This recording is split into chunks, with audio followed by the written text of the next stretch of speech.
साधु संतों का धर्म होता है कि हमेशा अपने मानव सनातन के लिए अपराध अधर्म से बचा करके अपना ज्ञान दे करके और उन्हें मार्ग पर लाएं और सभी देशवासियों का कल्याण करें। ये उद्देश्य है घट घट वासी का। हमेशा रात और दिन चीखते हैं, रात और दिन समझाते हैं, किसी को डांटते हैं तो किसी को प्रेम से समझा देते हैं, किसी को आंखें दिखाते हैं तो किसी को मुस्कुराहट से समझा देते हैं। इसी प्रकार हमारे कदम कदम पर समाज का, पूरे देश पूरे विश्व का विकास निश्चित है। हम कभी भी अपने लिए नहीं जीते हैं और ये जीवन हमारा जो भी है देश और समाज की सेवा के लिए समर्पित है। जब तक हैं तब तक समाज की सेवा करेंगे, देश का कल्याण करेंगे और गाय की सहायता करके अपना फर्ज निभा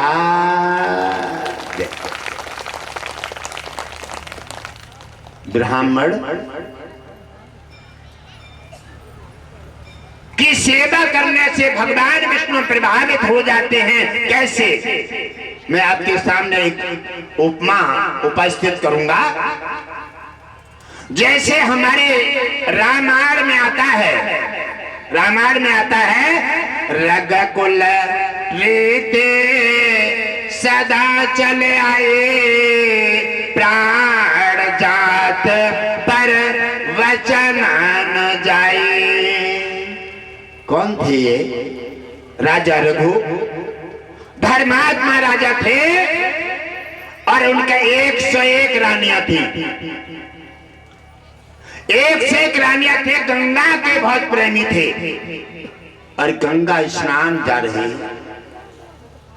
एक तरफ एक ब्राह्मण देवता भी गंगा स्नान कर रहे हैं और जब 101 रानियां, इसलिए कहा है कि गंगा स्नान कभी भी करने जाना है कुछ लेकर आना है। अगर पाप के गठरे बांध के जानी है तो समाज में जाओ, कहूं ना हो, और अगर कुछ पुण्य लेके जाना, अपना कल्याण करना है तो हमेशा खूब हाट ना हो। 4 बजे निकल जाओ, जब तक कोई न पहुंचे, न तुम्हारे किसी पे नजर पड़ेगी और न तुम पर किसी की नजर पड़ेगी। अपराध से बचे रहोगे और तुम्हारे गंगा नहाने का पूर्ण फल प्राप्त हो जाएगा। वरना पाप की गठरी कर्रे सिर पर रख के लाओगे, क्योंकि कुछ आंखें पाप कमाएंगी, कुछ मन कमाएगा, कुछ इच्छा कमाएगी। इतना तो पुण्य भी नहीं किया जितना अपराध खाते में चला जाएगा। इसलिए गंगा नहाने को घाट नहाइए, जल्दी जाइए और नहा करके गंगा भगवान विष्णु का गुणगान करते हुए वापस लौटिए। गंगा नहाने का पूर्ण फल प्राप्त हो जाएगा और तुम्हारा कल्याण भी हो जाएगा। जाकर के अब गंगा नहाई ब्राह्मण ने और नहा करके उनकी इधर उधर घाट पे नजर जाती है और नजर जो थी वो रानियों पे पहुंच गई।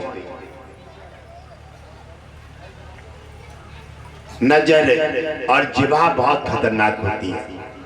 जिभ्या माता तू बड़ी तो से बड़ो न कोई, और तू कह के भीतर घुस गई और पिटवावत है मोह। गाली देके एसी में चली जाती है, एसी में, और लाठी किन पे पड़ती है? सिर पर। जख्मी कर दिया जाता है। इसलिए इन चीजों को हमेशा अपने बस में रखो। जिभा का स्वाद और नेत्र मन की चंचलता अपने बस में कर लो, साधु हो गए और भगवान विष्णु के दर्शन असीमित आशीर्वाद पाओगे और तुम्हारा कल्याण हो जाएगा। बोलो भगवान की, सच्ची दरबार की। उधर चले जाते हैं, ब्राह्मण की दृष्टि पड़ जाती है और कहने लगी राजा के यहाँ 1 से 1 रानियां और हमारे यहाँ तो एक ही पंडितानी है। एक जामे से हमें और मिल जाती। तो एक खाना बनाने को जाते और एक हमारे साथ गंगा स्नान करने को, हम अकेले क्यों आते? इसलिए अगर एक हमें भी मिल जाए, अब राजा से कहने की हिम्मत तो है ना।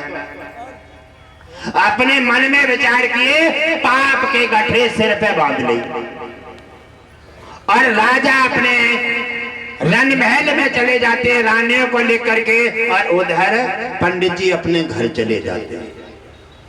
और पंडित जी ने जाकर के देखा, घर पर अपने खाने पीने में लग गए, और उधर राजा अपने राज्य में अपनी कुर्सी पर पहुंचते हैं। मंत्री को बुलाया और मंत्री से कहा, जाओ ब्राह्मण को बुला के लाओ, क्योंकि धार्मिक राजा अच्छे धर्मात्मा होते हैं, वो तुम्हारी मन की बात को पहचान लेते हैं। जब राजा की सूचना जब उनके पास पहुंची तो उन्होंने कहा, मैंने तो कोई अपराध किया नहीं है, राजा आज क्यों बुला रहे? चलो अब जाना तो पड़ेगा। राजा के पास जाकर पहुंचे हैं और उन्होंने देखा है, कहो राजन कैसा बुलाया है? जब राजा ने ब्राह्मण को आते देखा, सिंहासन से उतर करके और ब्राह्मण को सिंहासन पर बैठा दिया, क्योंकि ये हमारा नियम मर्यादा और हमारे वेद कहते हैं, साधु ब्राह्मण जब भी राजा के और किसी के पास जाए, उन्हें अपना स्थान, ऊंचा स्थान दे करके और उनका सम्मान जो करते हैं, वही आशीर्वाद पा करके हमेशा हमेशा कुर्सी पर तैनात बने रहते हैं। जिन राजाओं ने ब्राह्मण साधु का अपमान निरादर किया है, वो कुर्सी से उतर के और इंतजार करते करते चले जाते हैं। जा करके उन्होंने देखा, कहा तब करके राज्य और राज्य करके नरक। जब उन्होंने व्यवस्था देखी और पूछा, ब्राह्मण आप बताओ आपके मन में क्या है? कहने लगे, राजन कुछ नहीं मेरे मन में है। कहने लगे, भय मुक्त हो जाओ, भय मुक्त हो जाओ। क्यों? कि मैंने तुम्हें इस समय राजा मैं नहीं हूँ, आपको कुर्सी पर बिठा दिया है। आप, मैं तुम्हारा दास हूँ, सेवक हूँ, और मुझे सेवक समझ करके बता दीजिए, आप तो मेरे आप अतिथि हैं, और मैं वचन देता हूँ कि आप जो भी मांगोगे और जो भी इच्छा करोगे वो दे करके और मैं भुगतान करूंगा, अपना फर्ज निभा करके और आपको प्रसन्न करके अपना कल्याण करूंगा। राजा रघु ने संकल्प कर दिया। अब सोचने लगे ब्राह्मण, क्या आप बताइए दो, ज्यादा नखरे हो, ठीक ना? कहने लगे, राजन बात यह है कि एक रानी, मैं सोच रहा था आपके बहुत रानी, एक रानी मुझे और मिल जाती, ये इच्छा थी। कहने लगे, ठीक है, आपकी इच्छा पूर्ण की जाएगी, धन्य है धर्मात्मा राजा। और मंत्री को आदेश दिया, एक से एक रानियां सब रथ में बिठाल करके मंगा ली।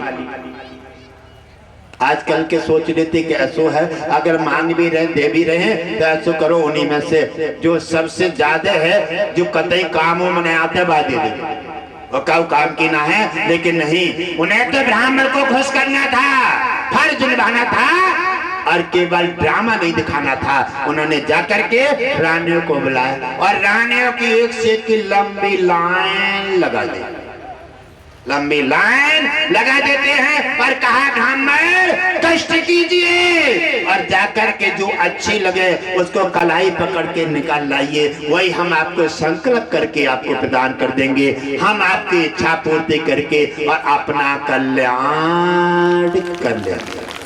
भगवान की, भक्त भगवान की। उसी से राजा ब्राह्मण प्रसन्न हुए और ब्राह्मण जाते हैं, एक को देखते हैं तो एक दूसरी और ज्यादा सुंदर है, क्योंकि गन्ना के खेत में पहुंच गए, गन्ना तोड़ेंगे, दूसरा मोटो और लग रहा है, कपड़ा की दुकान पे पहुंच गए, एक साड़ी देखी देवियों ने, दूसरी और अच्छी लग रही है, कलर पसंद आ रहा है, तो ऐसे करके साड़ी देखत पर देवी तो दुकान पर खोई जाती है। ऐसे पंडित जी खोए गए छांटा छूटी में और लिखा एक एक करके पूरी लाइन पार कर गई। राजा ने सोचा कि ब्राह्मण देवता क्या सभी पसंद आ गई? ब्राह्मण बोले ना, खाना का जवाब नहीं दिया। ब्राह्मण बोले नहीं। राजा ने सोचा कि ब्राह्मण के सभी मन में है और जल रखा और कहा ब्राह्मण संकल्प बोलो। अब ब्राह्मण ने संकल्प बोल दिया। एक से एक रानियां राजा ने सभी ब्राह्मण को दान में दे दी। एक से एक रानियां राजा के कहने से ब्राह्मण के साथ जाने को तैयार हो गई और जिभा से एक भी शब्द नहीं निकाला। क्या मानता है आज उन देवियों की मानता आज इतिहास भी गाता गाता है और उनका इतिहास में नाम अमर है। जाकर के उन्होंने देखा और कहा मंत्री रथ में बिठा लो और सम्मान के साथ ब्राह्मण के घर तक छुड़ाओ। रथ में बिठाला रानियों को। ब्राह्मण बैठ गए। नहीं सोचा। कहते हैं बिना विचारे वो करे फिर पीछे पछताए। बोए दे पेड़ बबूल के आम कहां से खाए। वो तो कांटे डाले अपराध वो डाला है। फिर आशीर्वाद चाहिए, कृपा चाहिए, पुण्य चाहिए और फिर अच्छा चाहिए। अरे अच्छा करो अच्छा होगा और अच्छा ही अच्छे में तुम्हारा कल्याण हो जाएगा। जाकर के उन्होंने घर पहुंचते हैं। अब ब्राह्मण का छोटा सा घर था क्योंकि ब्राह्मण को श्राप दे दिया था लक्ष्मी ने। जिस समय भृगुऋषि ब्राह्मण क्षीर सागर में पहुंचे विष्णु की परीक्षा लेने के लिए, जब सेना पर पैर रखा उन पे और पैर रखते ही लक्ष्मी को क्रोध आता। ये धरती का ब्राह्मण तुच्छ ब्राह्मण है और जिसने आकर के मेरे पति के सेना पर पैर रख के निरादर कर दिया है और निरादर किया। लक्ष्मी का क्रोध तीसरे आसमान पे जाता है और तत्काल श्राप ठोक दिया। कहा ब्राह्मण जाओ मैं तुम्हें श्राप देती हूँ। तुम कर्म कांडे ब्राह्मण हमेशा गरीब रहोगे और मैं तुम्हारे घर नहीं जाऊंगी।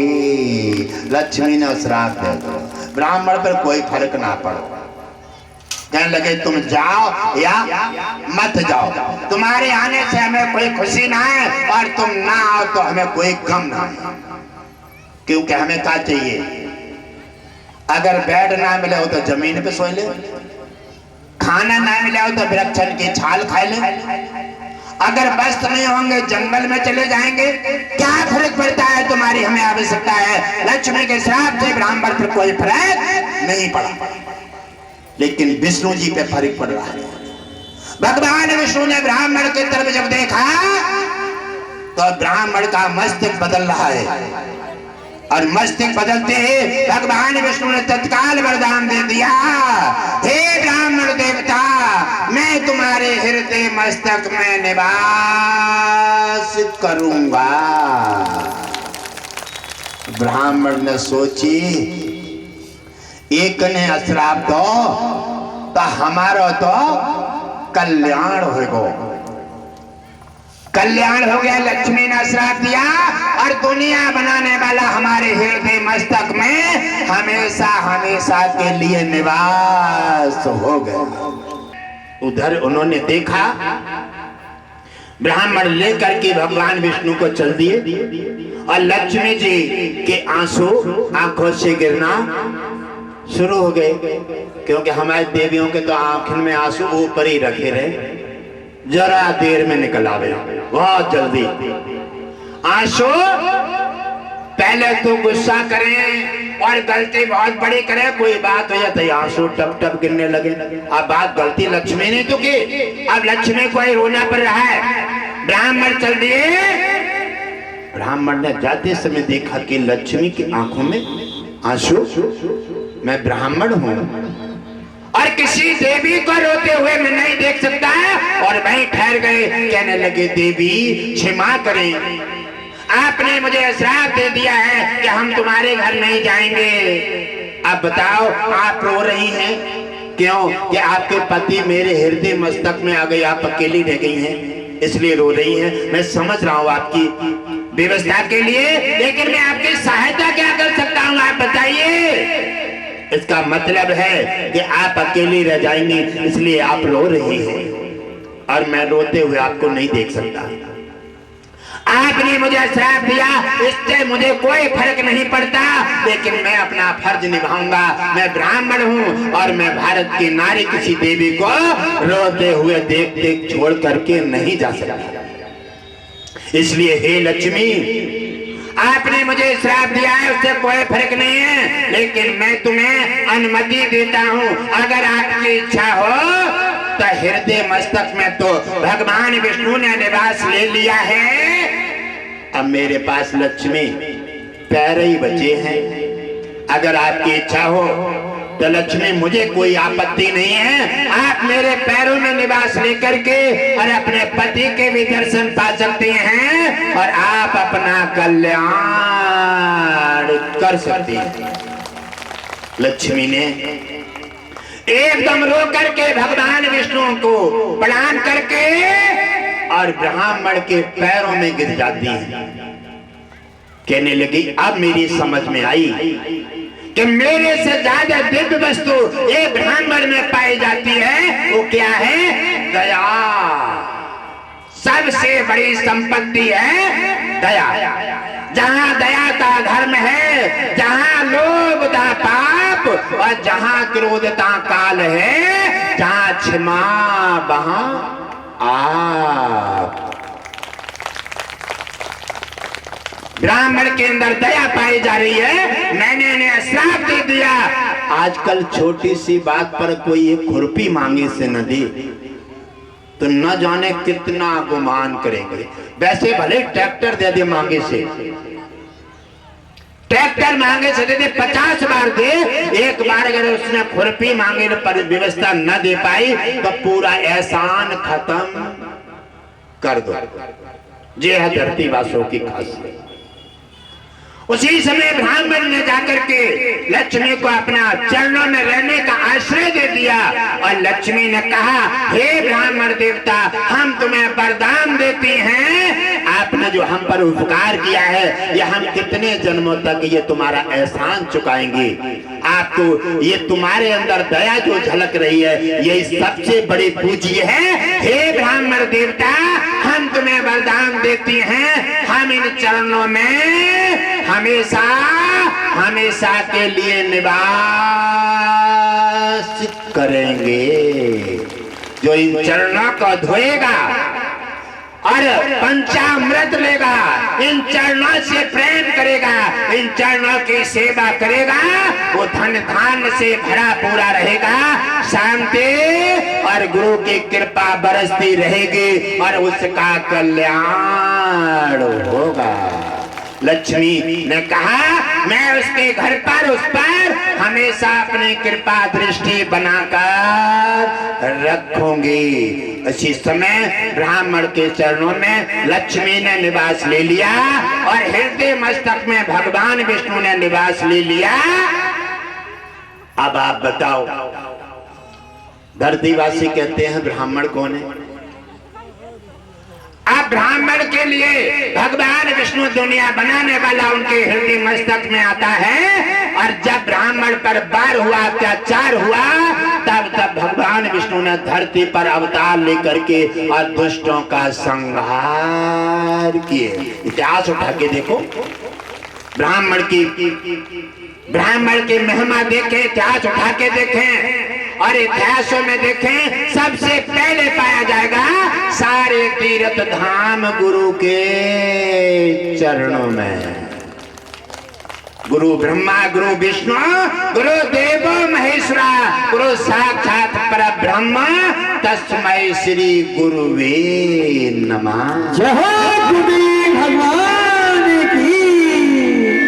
अरे तुम्हारी तो बात क्या है, दुनिया बनाने वाले ने ब्राह्मण को आकर गुरु का सम्मान दिया और सुदामा जैसे के पैर धो करके कृष्ण रूप में और उन्होंने उनका आदर और सम्मान कर दिया। ब्राह्मण का आदर और सम्मान करने वाला जीवन में हमेशा प्रकाशित होता है और भगवान विष्णु अपना दर्शन लक्ष्मी सहित दे करके और धन धान से भर करके और उसका कल्याण कर देते हैं। कुछ भी समझ में ना आए ये बात समझ लो उद्धार हो गया। जैसे राजा रघु का हुआ। राजा रघु ने एक से एक रानियां देख करके और ब्राह्मण घर में पहुंचते हैं। अब बैठने की जगह नहीं है, कहां बैठा रहेंगे? ब्राह्मण चिंता में। अब क्या करें? ब्राह्मण की आंखों में आंसू हैं। रानी ने देखा, क्या बात?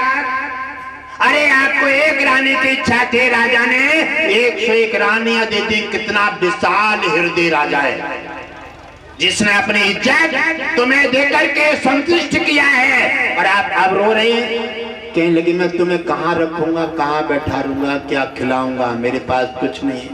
बोले जाओ उन्हीं के पास, जिसने तुम्हें रानियां दे दी वो तुम्हें सब कुछ देगा। जा करके पहुंचते हैं, कहने लगे हे राजन आप अपना संकल्प वापिस कर लो। मैं कहाँ रखूंगा, मेरे पास व्यवस्था नहीं है। राजा ने कहा नहीं, संकल्प दिया हुआ वापिस नहीं होता है। ये जाओ और चाबी कुंजी दे करके राजा को ब्राह्मण को राज दे करके राजा ने और अपना फकीरी रूप धारण कर लिया। क्या बात है! ऐसे राजा के लिए बार बार धरा और बार बार सिंहासन इंतजार करता है। राजा अपनी संतान और प्रजा में फर्क न समझे, उसे राजा कहने का अधिकार है। और जो राजा हमेशा जनता को और अपनी संतान पर अगर फर्क समझे, अपने बच्चे विदेशों में पढ़ाए और जनता पर प्रहार कराए और एक एक दाने दाने को तबाह कर दे, उसे राजा कहने का कोई अधिकार नहीं है। करके उन्होंने व्यवस्था देखी और राजपाट दे दिया और रानी को लेकर के ब्राह्मण कुर्सी पर विराजमान हो गए, राजा बन गए और रानी रणमहल में आ गई। अब तो ब्राह्मण का चकाचक जीवन हो गया। ब्राह्मण बड़े प्रसन्नचित हैं। एक रानी की जगह पर क्या है राजा रघु, और ब्राह्मण प्रसन्नता है सो है भगवान विष्णु के और लक्ष्मी के यहाँ राजा रघु की चर्चा हो रही है। धरती पे चर्चा धर्मात्मा पुरुषों की कम होती है, उससे ज्यादा चर्चा भगवान विष्णु के पास होने लगती है। व्यवस्था देखिए। और राजा रघु जंगल में तपस्या को चले गए और राजा रघु के तपस्या से इंद्र घबराने लगा। इंद्र ने सोचा कहीं मेरो सिंहासन न चलो जाए, इनको ब्राह्मण न ले लो, अब ये तपस्या करके को मेरो न ले ले। राजा को केवल कुर्सी को ध्यान है और जाए नीचे कुर्सी फंस गई, वो छोड़ना ना चाहे, वो चाहे कितने को मारना पड़े, झूठ बोलना पड़े, कुछ भी करना पड़े और वह कुर्सी मिले। और जाकर के पहले धर्मात्मा राजा थे, जिन राजाओं के इतिहासों में नाम अमर हैं, भगवान विष्णु ने अपने साथ जोड़ करके और राजाओं के नाम अमर कर दिए हैं। धर्मात्मा राजा आज भी मौजूद हैं। और उधर उन्होंने जाकर के देखा, इंद्र घबराया और इंद्र एक अमर फल लेकर के राजा रघु के पास पहुंच गए और कहा हे राजन, आपके शरीर में झोलियां पड़ गई हैं, बुढ़ापा आ गया है, ये अमर फल खाइए, आप अमर हो जाएंगे। राजा रघु ने अमर फल तो ले लिया, सोचने लगे अब मैं अमर फल खा करके क्या करूंगा, मैं एक सन्यासी ठहरा, अब मैं साधु बन गया हूँ, राजपाट चला गया, ये अमर फल ब्राह्मण को दे देता हूँ, ब्राह्मण अमर फल खा करके अजर अमर हो जाएंगे, राज्य का और रानियों का सही प्रकार से निर्वाह करेंगे, जिससे मेरा नाम चलता रहेगा। उसी समय जाकर के राजा रघु जाते हैं अपने राज्य में। अब ब्राह्मण का मन बदल जाता है। राजा रघु को आते देखा कि उन्होंने सोचा हो सकता है कि राजा रघु को परेशानी पड़ी है, तो कहीं राजपाट वापस करने तो नहीं आ रही। राजा रघु ने जाकर के एक अमर फल दिया और कहा, हे राजन, हे ब्राह्मण देवता, ये अमर फल खा लो, तुम अजर अमर हो जाओगे। तो उन्होंने कहा, इसमें कोई खतरा है, ले तो लो। और लेकर के अमर फल राजा ने, ब्राह्मण ने, और खाई में डाल दिया। विष्णु लोक से जो वस्तु आती है वो नष्ट नहीं होती। उसी अमर फल से एक पेड़ तैयार हुआ और एक फल आ गया।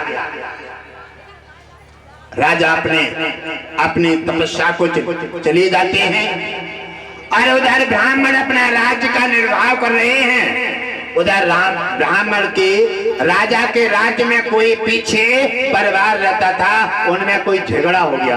रात में पत्नियों में बड़ा समस्या हुआ।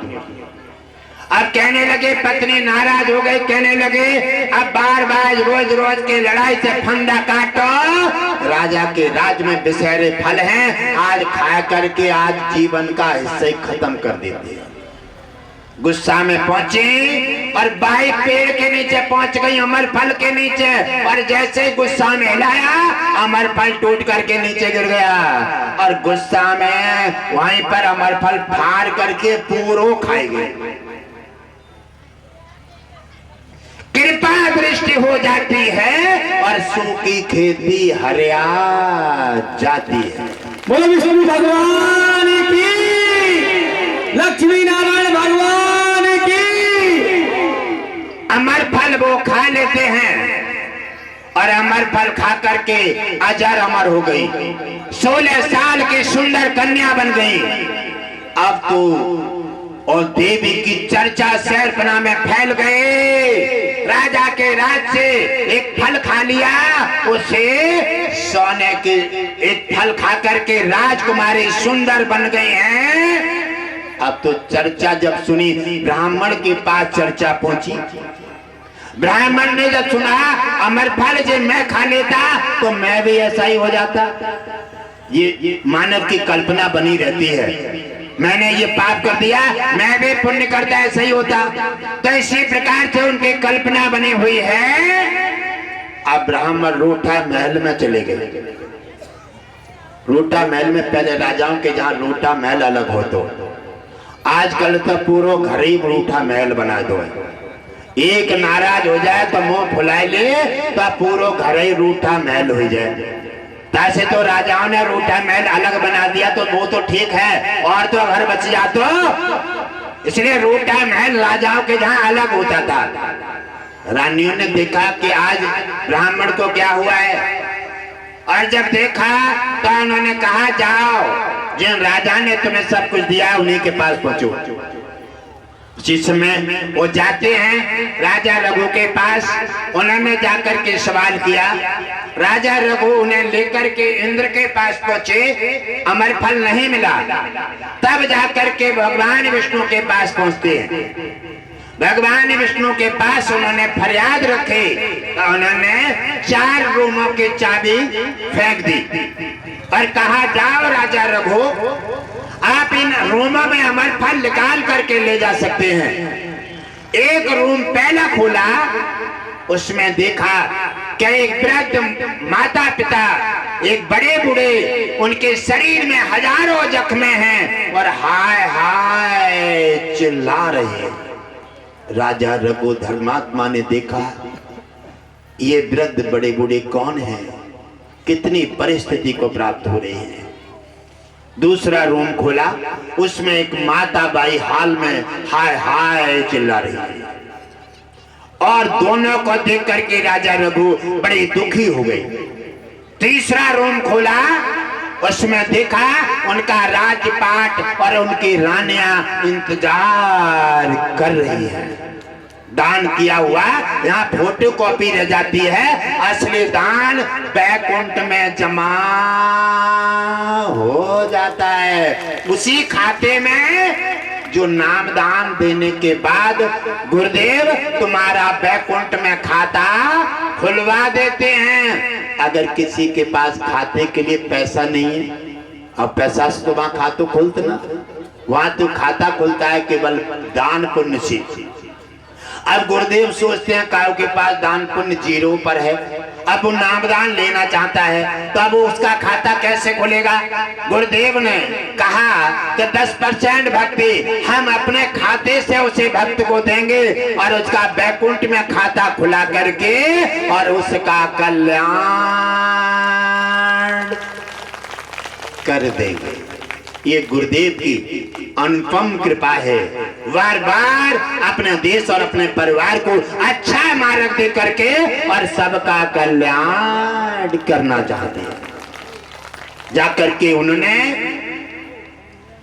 देखा, जब मैं अपनी पत्नी और राजपाट के लिए आगे बढ़ते हैं, चौथा रूम खोला और चौथा रूम खोलते ही अमर फल मिल गया और ब्राह्मण को अमर फल मिला और वो चले आए। अमर फल खा करके अमर हो गए और उधर राजा रघु भगवान विष्णु के चरणों में बैठ जाते हैं। कहने लगे, नाथ कृपा कीजिए, हे नाथ कृपा कीजिए, ये वृद्ध माता पिता को बता दीजिए ये कौन है, ये कौन है। इनके हालात देख करके और मैं बड़ा परेशान हूं। हे मेरे भगवान विष्णु, हे दुनिया के पालनहार, इनका जरा पता बता दीजिए ये कौन है, मैं इनकी कोई मदद कर सकता हूं। तो भगवान विष्णु मुस्कुराए और कहने लगे, हे राजा रघु, ये तुम्हारे माता पिता हैं। कितना लंबा प्रसारण है। एक ब्राह्मण के उससे उद्धार से माता पिता नरक भोग रहे हैं राजा रघु के, और भगवान विष्णु के पुण्य आत्माओं को माता पिता का उद्धार कराने के लिए बैकुंठ में केवल अमर फल के बहाने भेज करके और उनका कल्याण कर दिया। कृपा दृष्टि हो जाती है, सूखी खेती हरिया जाती है।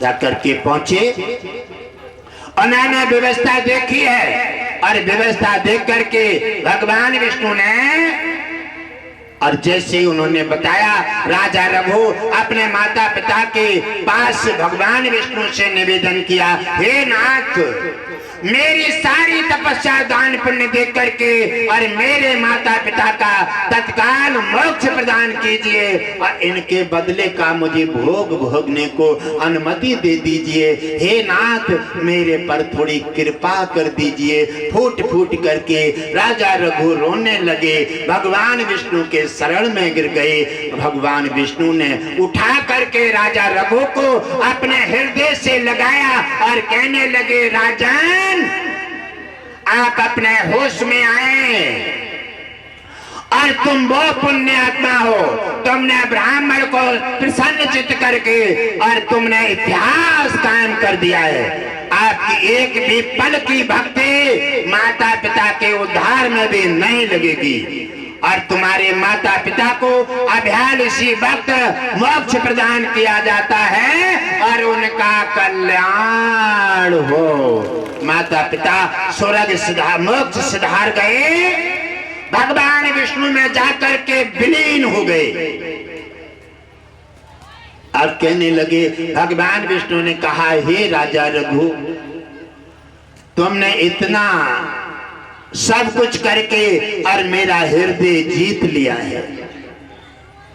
जो ब्राह्मण का, साधु संतों का मान सम्मान करके और अपना फर्ज निभा देता है, वह मुझे जीत करके और अपना कल्याण कर लेता है। भगवान विष्णु ने कहा, हे राजा रघु, मैं तुम्हें वरदान देता हूँ, अपने रानी और राजपाट के साथ बैकुंठ में 28,000 साल तक आप राज्य भोगिए। हर मन इच्छाएं तुम्हारी पूर्ण होगी और जो भी इच्छा करोगे वही प्राप्त हो जाएगा। और हमारा आशीर्वाद है तुम्हारा कल्याण हो। और जब तुम्हारे मृत्यु का समय आएगा तो यमराज तुम्हें छू भी नहीं सकता। हमारा पुष्पमान के सहित हम पधारेंगे और तब हम तुम्हें अपने में मोक्ष दे करके तुम्हारा कल्याण करेंगे। और उन्होंने कहा, हे राजा रघु, हम तुम्हारे वंश में इतना दे करके भी भक्त को मेरी इच्छा नहीं भर रही है। मैं अब अपने को समर्पित कर रहा हूँ। हे राजा रघु, मैं तुम्हें वरदान देता हूँ, तुम्हारे वंश में मैं अवतार लेकर के आऊंगा और तुम्हारा नाम अपने साथ जोड़ करके और तुम्हारा इतिहासों में नाम अंकित कर दूंगा। ब्राह्मण को खुश करने के बाद भगवान विष्णु ने सर्वस्व दे दिया, उन्हें प्रसन्नचित्त कर दिया। तब कहा है, रघुकुल रीते सदा चले आए, प्राण जात पर वचन न जाई। आज 100 बार वचन देगा और हाल छोड़ देगा, 1000 बार नामदान लेगा और एक भी बार नहीं निभाएगा। 10 रुपए के पीछे 1000 कसमें खाएगा। बताओ क्या होगा? धन्य है राजा रघु, इतिहास कायम कर दिया। और उन्होंने अपने राजपाट सब कुछ पा लिया। भगवान विष्णु को भी राम रूप में राजा दशरथ के यहाँ, राजा रघु के वंशी थे दशरथ, और उनके जहाँ राम रूप में 4 पुत्रों में अवतार लिया और रावण को मार करके साधु संत ब्राह्मणों का सम्मान करके और कल्याण करके। तो मेरे प्रिय श्रेष्ठ शिरोमणि महान भक्तों, आप अपना निखार कर लीजिए। हो सकता है कि ईश्वर की कृपा हो जाए, कहीं से छोटी किरण चमक जाती है, उसी से कल्याण हो जाता है। भगवान विष्णु के भक्त बनिए, नामदान से जुड़िए और अपराध छोड़ दीजिए। अपराध छोड़ करके नामदान लेकर के गौ ब्राह्मण और सनातन माता पिता का आदर करते रहोगे, फर्ज निभाओगे, तो मैं गारंटी देता हूँ एक दिन भगवान विष्णु लक्ष्मी के दर्शन पा करके धन धान्य से भरे पूरे हो जाओगे।